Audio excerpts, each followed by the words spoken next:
अब अभिषेक जी इस पर जवाब दीजिए। वो कह रहे हैं समाज कभी माफ नहीं करेगा। वो कह रहे हैं जो 27 लोग रिहा हुए हैं उसमें से 13, सुशील मोदी जी कह रहे थे 16 के आसपास अजय आलोक कह रहे हैं कि 16 मुस्लिम और यादव है।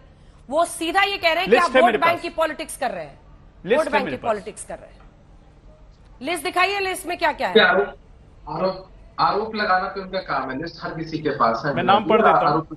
मृत्युंजय जी भी लिस्ट पढ़ने लगे। क्या पढ़ती कर रहे हैं? आपके पास लिस्ट है प्रवक्ता जी, लिस्ट है आपके पास? हमारे पास लिस्ट तिवारी जी लिस्ट बाहर है हमारे पास। तिवारी जी लिस्ट काहे ना रही, सब चीज का लिस्ट रखते हैं अंजना जी। मैं अंजना जी मुझे हाँ ठीक है, बोलिएगा एक बार तिवारी जी, बस हम लोग को बता दें लिस्ट उनके पास बाकी नहीं खे। पूरा लिस्ट है, सब चीज का लिस्ट है। क्या लिस्ट चाहिए, किसका चाहिए बताइए, हम बता देंगे, मौखिक बता देंगे। ये लोग आरोप सही लगा रहे हैं क्या? 13 है कि 16 है? ये इनके पास अंजना जी ये बताइए, इसी तरह के आरोप ये सब चीजों में लगाएंगे। हिंद से लेकर हल्दी तक पर चर्चा कीजिएगा तो ये इसी तरह का आरोप लगाएंगे। माई समीकरण, बाप समीकरण, यहाँ माई बाप, पोता पोती, बेटा बेटी सब है। जनता हमारे साथ है, इनको हर चीज में देखेंगे। हिंदू मुस्लिम माई समीकरण, तो कभी ये समीकरण कभी वो समीकरण। अरे असली समीकरण पर बातें नहीं होता कि रोजगार मिल रहा है नौजवानों को, इस पर बोलेंगे नहीं। अभिषेक जी बोलिए। अंजना जी आपने बहुत अच्छा किया, शुरुआत में आपने एक लंबा वक्त दिया सुशील कुमार मोदी जी को अपनी बातों को कहने और रखने। सुशील कुमार मोदी जी की तस्वीरें आप दिखा, सोचिए भाजपा के अंदर कितना बड़ा विरोधाभास है। मैं तो आपको उनका ट्वीट दिखा देता हूँ। 13 फरवरी का ये ट्वीट है। इस ट्वीट में सुशील कुमार मोदी जी 30 सेकंड का वक्त देंगे। कह रहे हैं आनंद मोहन जब 14 साल से अधिक की सजा काट चुके हैं, बंदी के रूप में उनका आचरण भी अच्छा रहा, हमें रियायत देकर रिहा करने के कानूनी विकल्पों पर सहानुभूति पूर्वक विचार करना चाहिए। राजीव गांधी हत्याकांड के दोषी बरी हो सकते हैं तो आनंद मोहन क्यों नहीं? आनंद मोहन की रिहाई के लिए पहल करें नीतीश कुमार, और इसके लिए राज्य सरकार को कानून का पालन करते हुए गंभीरता से पहल करनी चाहिए। कह रहे हैं कि आनंद मोहन एनडीए के पुराने साथी रहे हैं, उन्होंने नीतीश कुमार के साथ मिलकर चुनाव लड़ा था। दुर्भाग्यपूर्ण घटना आनंद मोहन जी के जीवन और परिवार पर बहुत भारी पड़ी।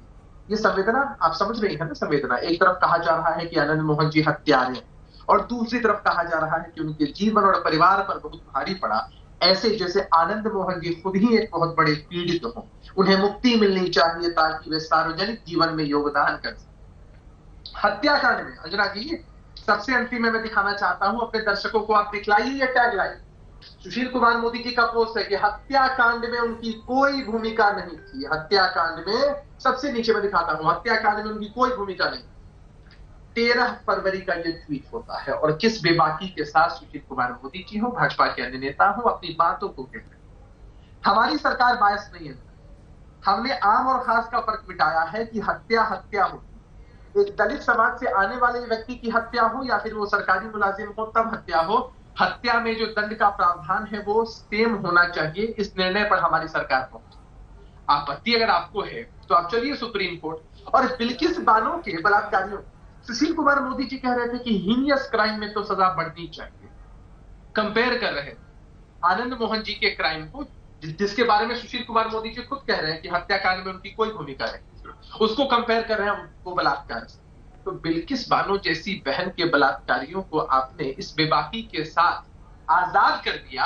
और जब आप अंजना जी सवाल उनसे पूछती हैं इस नेशनल टीवी पर, जब देश की जनता उनको सुन रही है, तब वो कहते हैं कि मैं उस मुद्दे में जाना नहीं चाहता।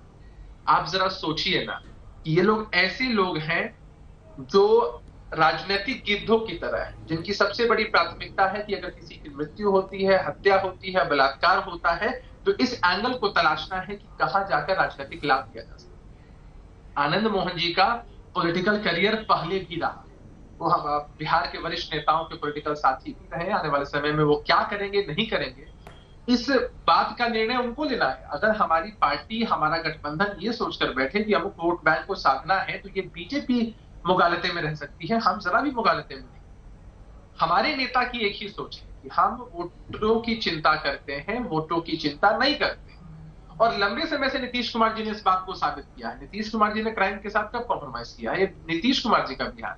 डीजीपी स्तर के पदाधिकारियों की भर्ती, कुड़की जब्ती होती है। और आज जब भाजपा के लोगों के पास कोई दलील नहीं है, कोई तथ्य नहीं है, तो लगातार वो लोग ऐसी भ्रामक बातें कर रहे हैं जैसे नीतीश कुमार जी ने किसी हत्यारे को आजाद कर दिया।